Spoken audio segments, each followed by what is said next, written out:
Bonsoir frères et sœurs et amis, soyez les bienvenus.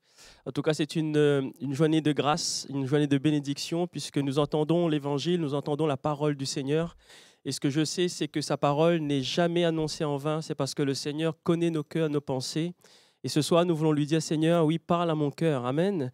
Nous voulons lui dire, Seigneur, oui, prends toute la place qui t'est due. Même si nous sommes à la maison, nous sommes là en train d'écouter sa parole. Mais ce que je sais, c'est que sa parole, elle est puissante. Alors merci, Seigneur, vraiment pour ce temps qu'il nous donne de pouvoir entendre sa voix. Amen. Avant de commencer, nous allons, si vous voulez bien, présenter ces moments au Seigneur. Et ensuite, nous allons chanter quelques cantiques avant d'écouter la parole du Seigneur. Seigneur, je veux te dire merci. Parce que c'est toi qui nous donnes, Seigneur, cette grâce de pouvoir, Seigneur, être là. Bénis ceux ou celles qui écoutent peut-être pour la première fois ta parole, Seigneur. Tu sais de quoi ils ont besoin.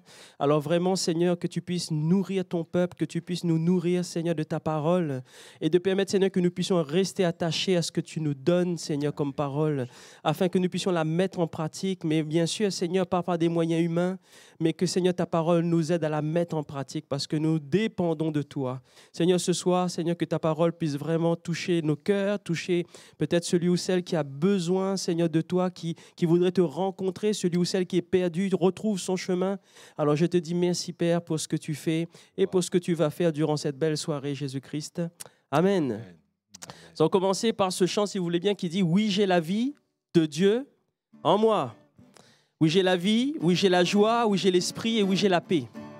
Vous pouvez taper dans les mains là où vous êtes, mais soyons ensemble dans la joie. Oui, j'ai la vie de Dieu en moi. Oui, j'ai la vie, oui, j'ai la vie de Dieu en moi. J'ai sa vie, sa nature et sa capacité. J'ai la vie de Dieu en moi. On le reprend, oui, j'ai la vie. Oui, j'ai la vie de Dieu en moi. Oui, j'ai la vie, oui, j'ai la vie de Dieu en moi. J'ai sa vie, sa nature et sa capacité. J'ai la vie de Dieu en moi. La joie, oui, j'ai la joie de Dieu en moi. Oui, j'ai la joie, oui, j'ai la joie de Dieu en moi. Oui, j'ai sa joie, sa nature et sa capacité. J'ai la joie de Dieu en moi. L'esprit, oui, j'ai l'esprit de Dieu en moi. Oui, j'ai l'esprit, oui, j'ai l'esprit de Dieu en moi. Oui, j'ai son esprit, sa nature et sa capacité. J'ai l'esprit de Dieu en moi. J'entrerai, oui, j'entrerai dans ses portes avec la joie dans mon cœur. Je viendrai louer le Seigneur. Je dirai, voici le jour que l'Éternel a fait. Qu'il soit pour nous tous un sujet de joie. Ensemble, un sujet de joie, un sujet de joie. Qu'il soit pour nous tous un sujet de joie. Un sujet de joie, un sujet de joie. Qu'il soit pour nous tous un sujet de joie. Oui, j'ai la vie, oui, j'ai la vie de Dieu en moi. Oui, j'ai la vie, oui, j'ai la vie de Dieu en moi. Oui, j'ai sa vie, sa nature et sa capacité. J'ai la vie de Dieu en moi. La joie, oui, j'ai la joie de Dieu en moi. Oui, j'ai la joie, oui, j'ai la joie de Dieu en moi. Oui, j'ai sa joie, sa nature et sa capacité. J'ai la joie de Dieu en moi. Oui, j'ai l'esprit, oui, j'ai l'esprit de Dieu en moi. Oui, j'ai l'esprit de Dieu en moi. Oui, j'ai son esprit, sa nature et sa capacité. J'ai l'esprit de Dieu en moi. La paix, oui, j'ai la paix de Dieu en moi. Oui, j'ai la paix, oui, j'ai la paix de Dieu en moi. J'ai sa paix, sa nature et sa capacité. J'ai la paix de Dieu en moi. Amen. Et oui, j'ai la vie de Dieu en moi, c'est parce que quand j'accepte Jésus-Christ dans ma vie, alors à ce moment-là, j'ai la vie de Dieu en moi. Mais cette vie, elle va procurer la joie. Et c'est pour cela, en fait, cette joie, nous voulons vraiment la donner au Seigneur en disant, Seigneur, mais c'est vrai que tu as transformé ma vie et je suis vraiment heureux, heureuse que tu es venu dans ma vie. Et cela va nous procurer vraiment l'Esprit de Dieu puisqu'il habite en nous par son Esprit. Et cet Esprit va nous donner de pouvoir vivre paisiblement dans la paix. Et c'est vrai, nous aimons vraiment proclamer ces choses puisqu'elles sont vraies, elles sont réelles dans notre vie. Mais nous avons besoin de la vie de Dieu d'abord, de l'accepter comme sauveur. Amen. Nous allons chanter ce chant qui dit « Je suis venu te louer, exalter ton nom ». Mais lui dire « Seigneur, oui, je t'aime ». Avant d'écouter la parole qui sera annoncée par notre pasteur Joël Dieu ce soir. Je suis venu te louer, exalter ton nom. Je t'aime, tu es vraiment tout pour moi. Et je lève les mains vers toi, mon roi.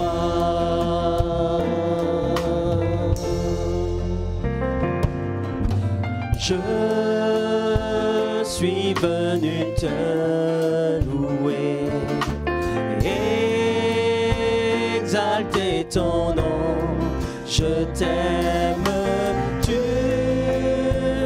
es vraiment tout pour moi. Et je lève les mains vers toi, car tu es vraiment tout pour moi. Et je lève les mains vers toi, mon roi.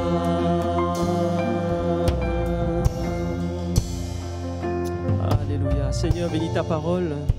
Que vraiment, Seigneur, puisse toucher nos cœurs, nos pensées ce soir. Oint ton serviteur ce soir, Seigneur, que vraiment ta parole puisse toucher nos cœurs. Je te dis merci pour ce que tu fais à l'instant même, Seigneur Jésus. Amen. Amen. Amen. Que le Seigneur soit béni pour ce temps que nous pouvons partager devant sa parole. Je voudrais vous inviter à faire une lecture dans l'évangile de Jean, chapitre 14, et au verset 6. Jésus dit ceci: « Je suis le chemin, la vérité et la vie. Nul ne vient au Père que par moi.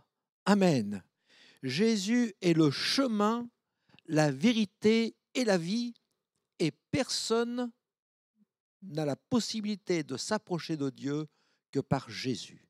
C'est important, et ce soir, je voudrais voir avec vous que Jésus est le chemin de la vie. Dans la parole de Dieu, il nous est dit qu'il y a eu les conséquences de notre rébellion contre Dieu, les conséquences du péché qui nous ont éloignés du Seigneur, notre révolte contre le Seigneur, notre Dieu, notre désobéissance au commandement du Seigneur,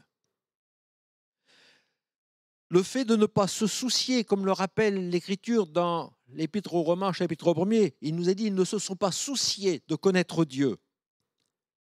Je voudrais m'adresser à vous quelques instants en disant, est-ce que vous vous souciez de connaître le Seigneur? Non pas de connaître le nom, mais de connaître la personne de notre Seigneur, de Dieu le Père, de Jésus, de connaître notre Dieu. Et toutes ces fautes, ces rébellions, ce péché qui est sur notre cœur, notre façon de manière, notre manière de vivre qui n'est pas agréable à Dieu, qui n'est pas agréable même aux hommes quelquefois, nous empêchent de saisir la vie éternelle, d'être sauvés, d'entrer dans le paradis de Dieu. Il nous est dit dans le livre de la Genèse au chapitre 3, verset 24, « C'est ainsi qu'il chassa Adam et il mit à l'orient du jardin d'Éden les chérubins qui agitent une épée flamboyante pour garder le chemin de l'arbre de vie. » Adam et Ève ont été chassés, les premiers hommes ont été chassés du jardin d'Éden. Et Dieu a fermé l'accès à la vie éternelle. Dieu a fermé l'accès au ciel, au paradis. Le ciel est maintenant fermé à tout pécheur à cause de cette rébellion, notre ingratitude envers le Seigneur, à cause de ce que nous sommes irreligieux. Le chemin de l'arbre de vie nous est fermé. Et plus tard, le Seigneur va montrer que lors du premier meurtre qu'il y a eu, Adam va tuer son frère Abel et l'Écriture nous dit que le Seigneur a chassé Adam loin de la présence de Dieu. Et la situation de l'homme sans Dieu, c'est ce que dira Adam, mais non pas Adam, mais Caïn, pardon. La situation de l'homme sans Dieu, Caïn dira, mais mon châtiment est trop grand pour moi, parce que je vais être errant sur toute la terre. Et le Seigneur nous dit que celui qui s'éloigne du Seigneur est comme une brebis perdue. On est errant, sans espérance, sans Dieu dans le monde. Et c'est la situation de l'homme sans le Seigneur. C'est pour ça que Jésus dira « Je suis le chemin », le seul qui peut nous introduire dans la présence de Dieu, qui peut nous introduire dans le ciel, de nous permettre de saisir tout à nouveau l'arbre de vie et de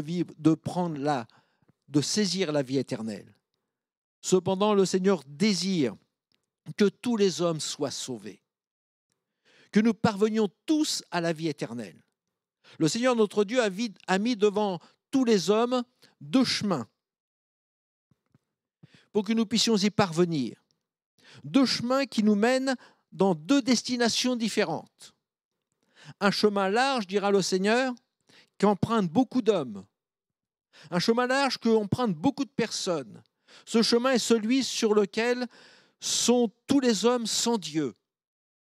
C'est le chemin d'une vie qui peut paraître, et ce n'est qu'une apparence, qui peut paraître la seule, qui est vivable, qui peut donner une apparence que c'est la seule façon de vivre, loin de Dieu, et un chemin qui peut paraître beau, agréable, rempli de bonheur, où chacun fait ce qui lui semble bon, chacun marche selon les penchants de son cœur, on fait ce qui nous plaît. Et c'est un chemin dans lequel on peut se sentir agréable, on peut sentir toutes les choses bonnes, disant voilà, j'ai tout ce que je veux, je fais ce que je veux, c'est ma liberté. Mais on ignore que nous sommes esclaves de nos passions et de nos vices. Le Seigneur dira, parlant d'une église, il dira parce que tu dis je suis riche, je me suis enrichi, je n'ai besoin de rien. Et le Seigneur dira mais parce que tu ne sais pas. Et c'est ça qui est important. Tu ne sais pas que tu es malheureux. Tu ne sais pas que tu es misérable. Tu n'as même pas conscience que tu es pauvre, aveugle et nu. Et le Seigneur dit ce que je voudrais ce soir. Et c'est ce qu'il dit dans cette lettre que Dieu écrit à l'Église. Il dit ce que je voudrais, c'est que tu mettes un collier sur tes yeux pour que tu puisses oindre tes yeux et que tu regardes au fond de ton cœur pour savoir si tu es vraiment heureux. Pour voir que tu es vraiment misérable, que tu es pauvre, que tu es nu, que tu es aveugle, que ta vie n'est pas heureuse, que tu n'es pas satisfait, tu es malheureux au fond de toi-même et Dieu veut te rendre heureux. Le Seigneur notre Dieu nous laisse libres de choisir ce que nous voulons pour notre avenir. Que voulez-vous pour votre avenir? Je ne parle pas seulement de l'avenir de cette terre. Dieu peut pourvoir à tous vos besoins, vous rendre satisfait de toutes choses, de chaque jour. Mais le Seigneur veut nous parler de la vie éternelle, de ce qui va se passer après, lorsque nous quitterons cette terre. Où va aller mon âme? Alors certains disent, j'espère que Dieu me recevra. Mais ce n'est pas une espérance seulement d'espérer que Dieu nous recevra, c'est d'avoir l'assurance de la vie éternelle. Êtes-vous sûr d'être auprès du Seigneur? Et Jésus nous dit, bien, prenez la décision aujourd'hui, choisissez le chemin que vous voulez prendre. Le Seigneur dira, dans le livre de Jérémie au chapitre 21, verset 8, tu diras à ce peuple, ainsi parle l'Éternel, voici, je mets devant vous le chemin de la vie et le chemin de la mort. Voilà, Dieu trace pour nous un chemin et il nous dit ce soir, que veux-tu choisir pour ton avenir? Dieu met notre avenir, l'avenir éternel qui se dresse devant nous. Il met le chemin de la vie, ce chemin qui mène au ciel, dans la présence de Dieu, dans un bonheur éternel.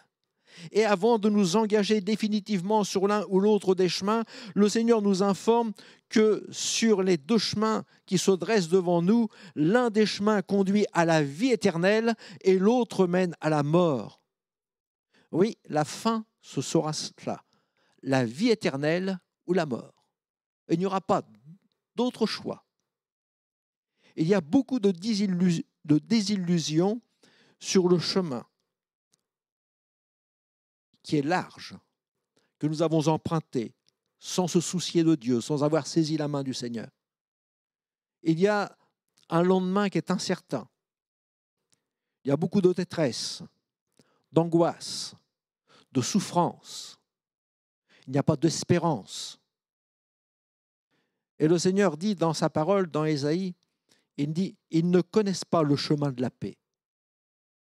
Il n'y a point de justice dans leur voie. Ils prennent des sentiers détournés. Quiconque y marche ne connaît point la paix. » Le chemin de la perdition est trompeur, parce qu'il paraît attrayant.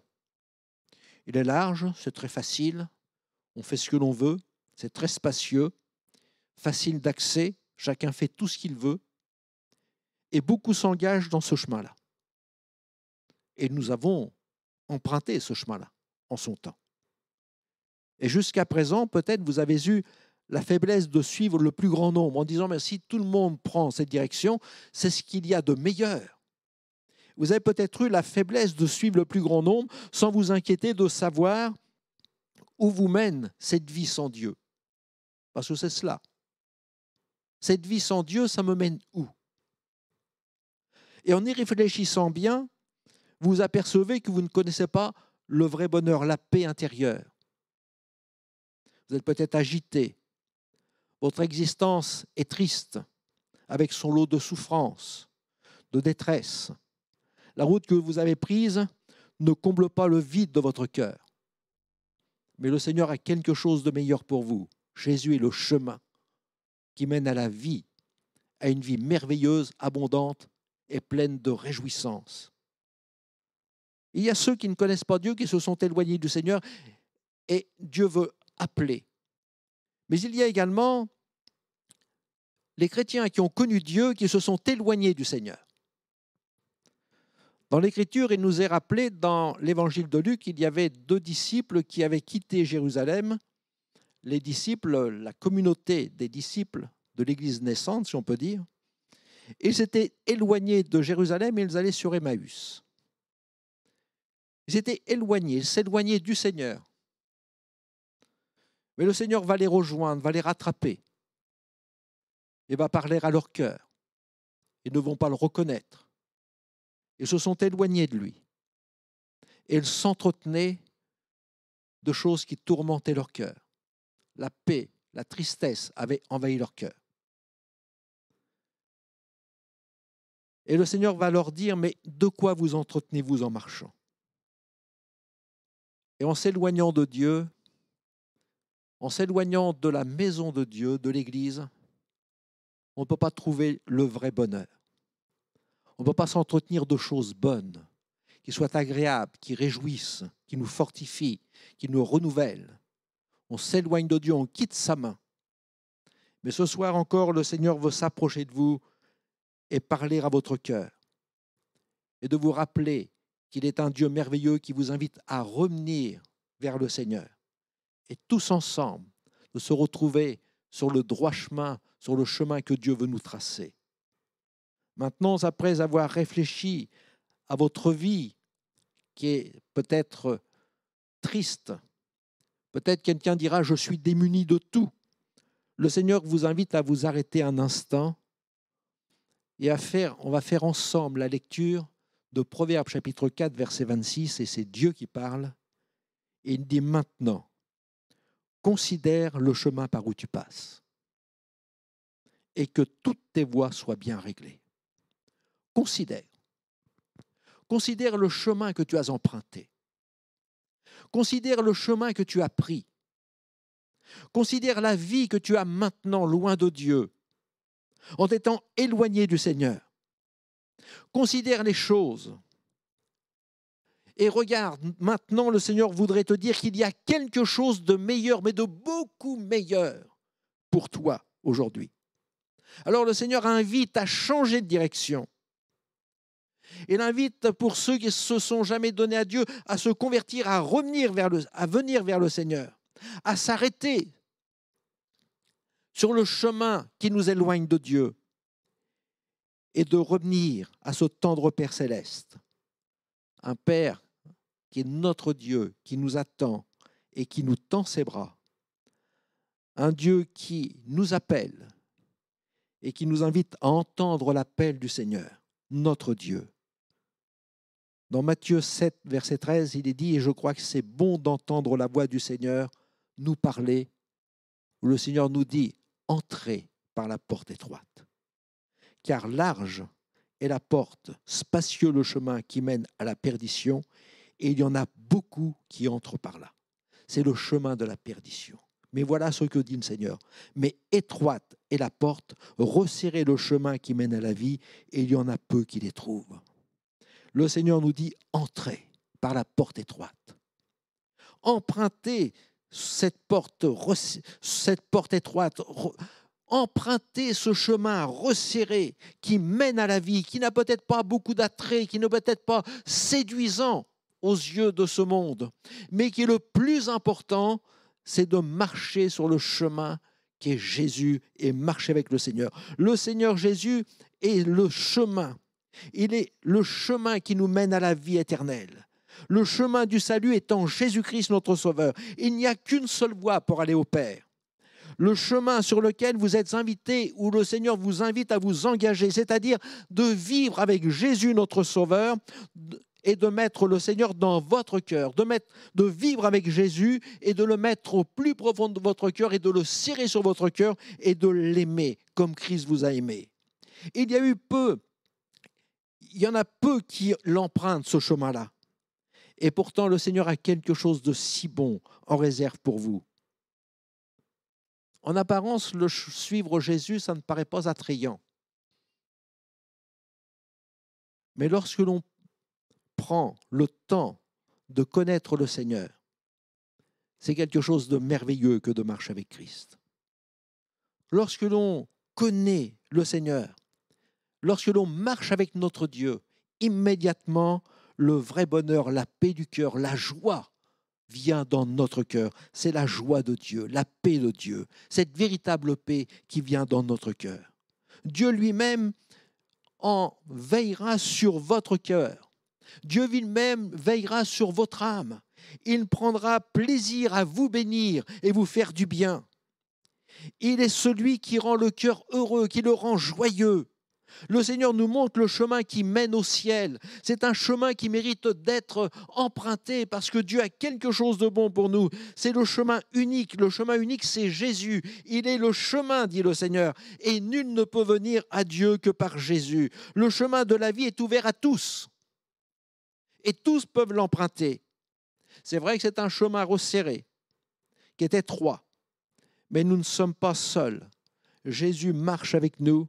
Il est le chemin qui nous mène au ciel.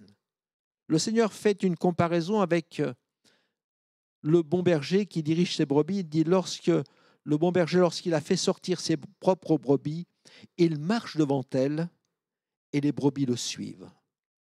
Il fait une comparaison, le Seigneur fait une comparaison avec un berger, un bon berger, qui fait sortir ses brebis. Et lorsqu'elles sortent, il marche devant les brebis et les brebis le suivent. Elles le suivent au son de sa voix. Et dit, les brebis le suivent parce qu'elles connaissent la voix du bon berger. Lorsque nous marchons avec le Seigneur, lorsque l'on suit le Seigneur qui est le chemin et nous trace la route pour venir à Dieu, il est celui qui dirige nos pas. Jésus est le bon berger par excellence. Il marche devant nous. Il conduit ceux qui lui confient leur vie en les faisant sortir d'un monde incrédule qui vit loin de Dieu. Il marche devant vous. Il ouvre le chemin qui nous conduit. Et il a des choses bonnes et précieuses.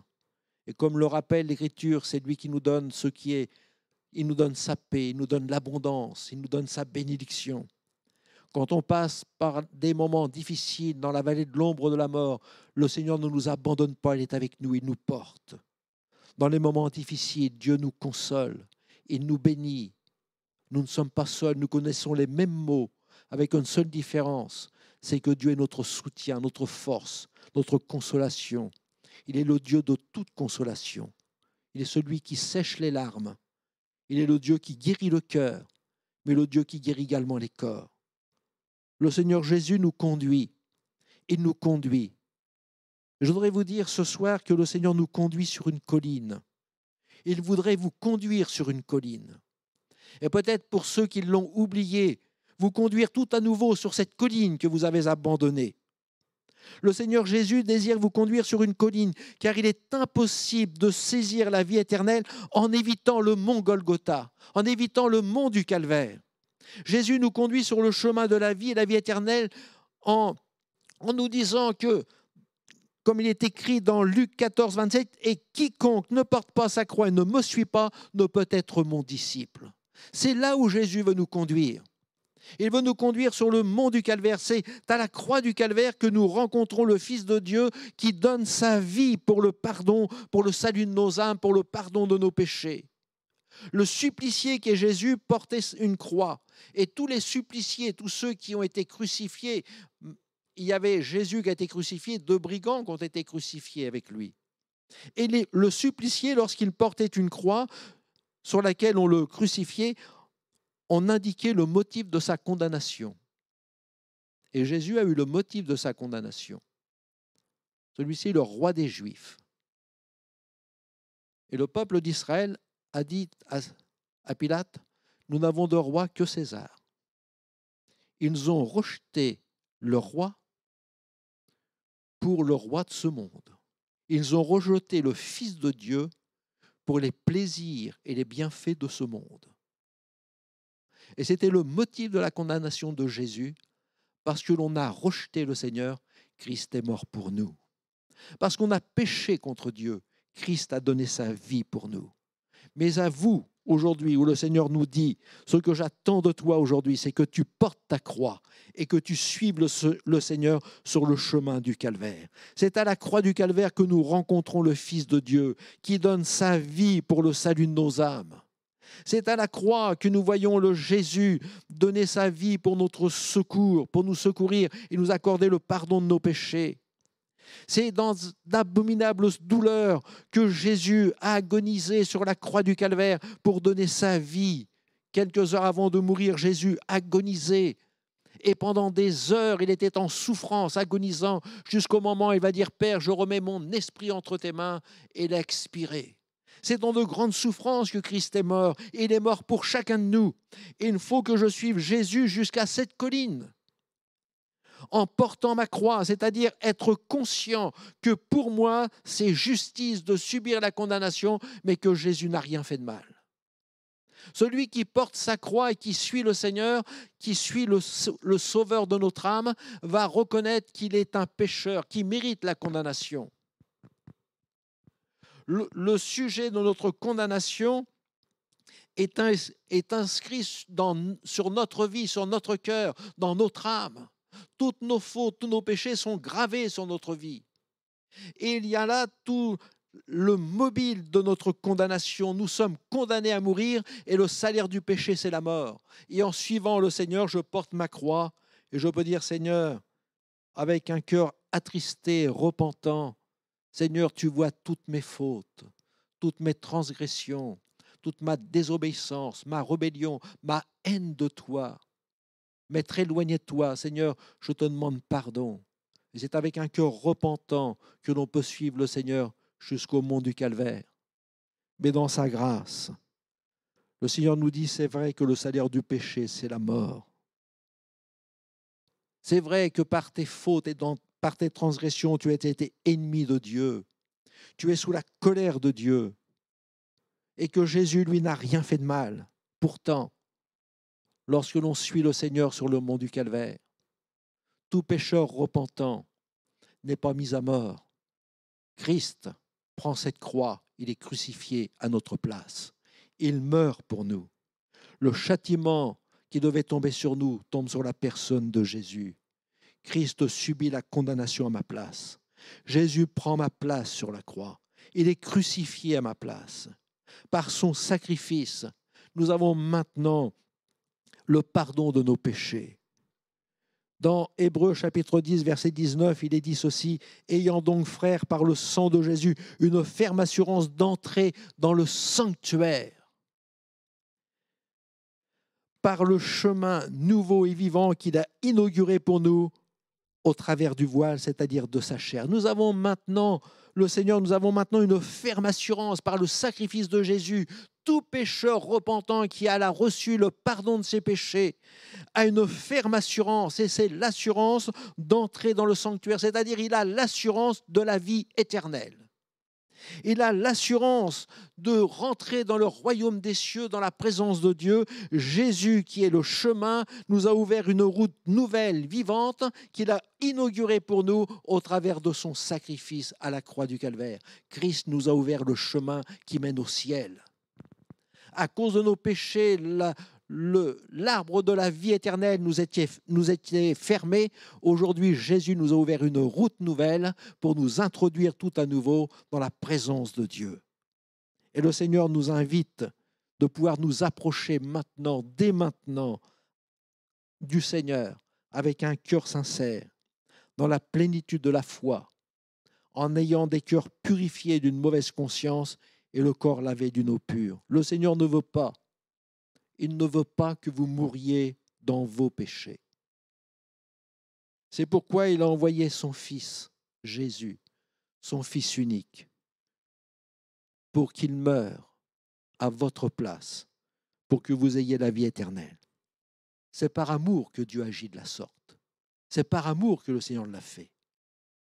Le Seigneur nous dit dans sa parole, « Et quiconque ne porte pas sa croix et ne me suit pas ne peut être mon disciple. » Si vous voulez saisir la vie éternelle, marchez sur le chemin que le Seigneur trace devant vous. Marchez sur le chemin étroit, sur le chemin que le Seigneur trace pour vous. Donnez votre main au Seigneur et marchez avec lui. Ne vous arrêtez pas en chemin. Il y en a qui ont commencé et qui se sont arrêtés. Il y en a qui ont commencé à marcher et qui sont repartis en arrière.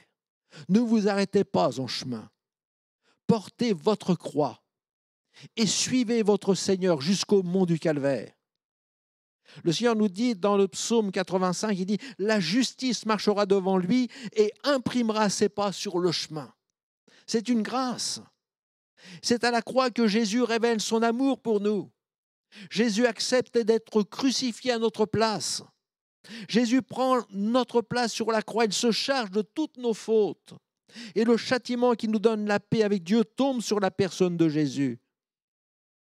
Le Seigneur a prévu quelque chose de bon pour vous. Il vous destine à la vie éternelle. Le salut vous est offert. Et pour recevoir ce salut, le Seigneur nous dit bien ce qu'il te faut maintenant, c'est que tu quittes le chemin de la perdition et que tu t'engages sur le chemin de la vie. Jésus est le chemin. Il est le seul chemin, l'unique chemin. Vous trouverez la paix dans votre cœur. Vous trouverez le vrai bonheur. Vous trouverez un sens à votre vie. En marchant à la suite du Seigneur, en confiant votre vie au Seigneur, vous trouverez la guérison intérieure et vous trouverez la guérison du corps. Dieu est celui qui peut satisfaire votre cœur.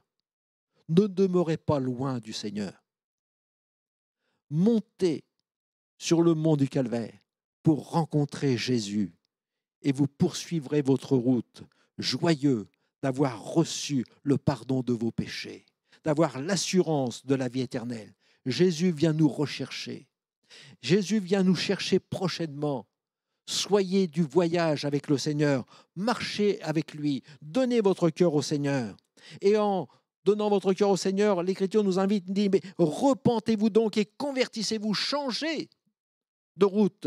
Convertissez-vous pour que vos péchés soient effacés afin que des temps de rafraîchissement viennent de la part du Seigneur. Repentez-vous. C'est vous qui avez crucifié Jésus à cause de vos péchés. Alors demandez pardon au Seigneur en disant « Seigneur, c'est vrai, tu as souffert à cause de moi. Demandez pardon à Christ et Christ vous pardonnera. Son sang vous lave de tout péché. Chaque péché est une souffrance que vous avez infligée au Sauveur. Implorez le pardon de Dieu. À la croix, Jésus pardonne aux pécheurs. Nous l'entendons lorsque nous lisons les évangiles. Jésus qui dira « Père, pardonne-leur, parce qu'ils ne savent ce qu'ils font. » Frères et sœurs, chers amis, je voudrais vous dire que le péché, ce n'est pas une friandise. Ce n'est pas un dessert. C'est un fruit défendu. C'est un repas empoisonné. À l'intérieur, il y a la mort. Convertissez-vous, dit le Seigneur. Changez de chemin. Marchez sur le chemin de la vie. Crucifiez votre vieille nature. Crucifiez la chair avec toutes ses passions pour être transformé, pour être une nouvelle créature. Et Dieu fait ce prodige dans votre cœur. Il peut changer, transformer votre cœur. Et par la mort de Jésus à la croix du Calvaire, vous serez maintenant, par le pardon de vos péchés, réconciliés avec Dieu. Et par le sang de Jésus, vous serez purifiés de tout péché. Alors le Seigneur nous dit dans sa parole, je terminerai par ce verset de Luc 13, verset 24. Jésus leur dit, efforcez-vous d'entrer par la porte étroite, car beaucoup, je vous le dis, chercheront à entrer et ne le pourront. Efforcez-vous de saisir la vie éternelle que le Seigneur vous offre. Jésus est le chemin. Il est la vérité. Et sa parole est la vérité. Jésus est la vie. Marchez à la suite du Seigneur. Jésus vous a inauguré une route nouvelle et vivante au travers de son sacrifice à la croix du Calvaire. Saisissez la vie que Jésus veut vous donner. Amen. On va demander au Seigneur sa grâce.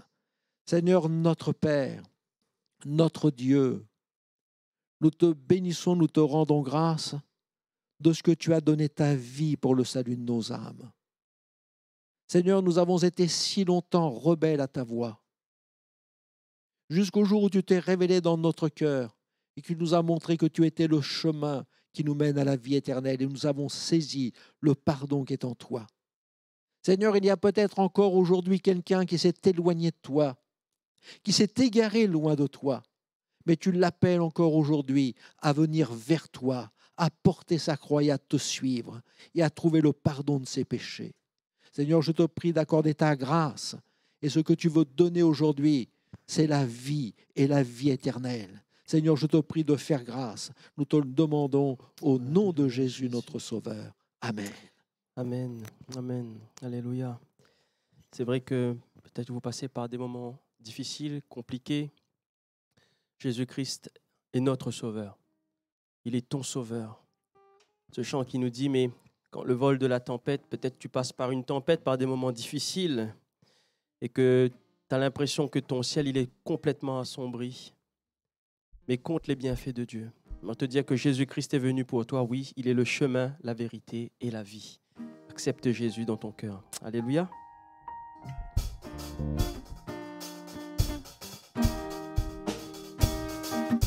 Quand le vol de la tempête vient assombrir ton ciel bleu, au lieu de baisser la tête, compte les bienfaits de Dieu. Compte les bienfaits de Dieu. Mets-les tous devant tes yeux. Tu verras en adorant combien le nombre en est grand. Quand sur la route glissante, tu chancelles sous ta croix. Pense à cette main puissante qui t'a béni tant de fois. Compte les bienfaits de Dieu, mets-les tous devant tes yeux. Tu verras en adorant combien le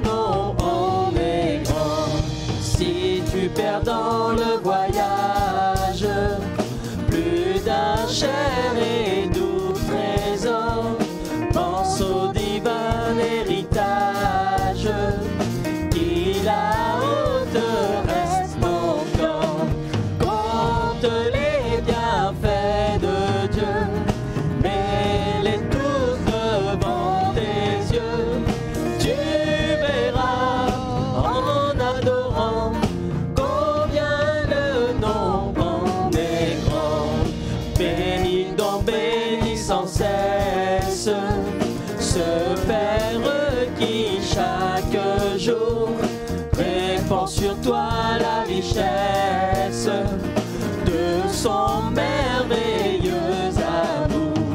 Compte les bienfaits de Dieu, mets-les tous devant tes yeux.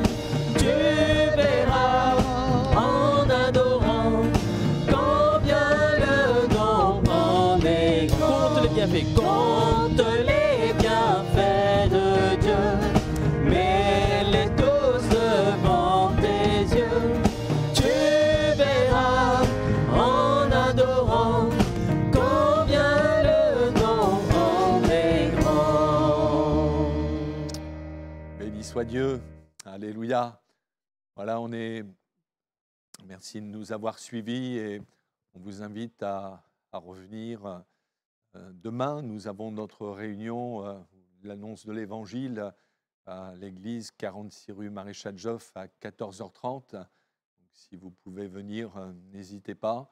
Et puis le soir, 19 rue Georges Bernard à 19h, nous avons notre réunion de prière. Nous prions les uns avec les autres, les uns pour les autres. Donc, là aussi, ne vous privez pas de ces bons moments. Et puis tous les dimanches, nous avons notre culte à partir de 10h, mais l'accueil se fait à 9h45. Voilà, et puis sinon, nos rendez-vous sur Internet. Donc, tous les dimanches, le direct à 10h30, le mercredi à 20h, et puis tous les vendredis à 21h pour un message d'exhortation, d'encouragement dans la foi. Si vous voulez nous contacter, vous pouvez le faire, que ce soit par mail ou sur le répondeur de l'Église, vous pouvez laisser un message.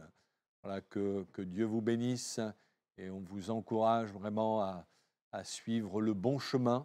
C'est vrai que suivre Jésus, c'est un chemin resserré. On se trouve souvent du côté de la minorité, mais c'est le meilleur, c'est le plus beau des chemins parce que c'est celui qui mène à la vie éternelle. Que Dieu vous bénisse et à bientôt.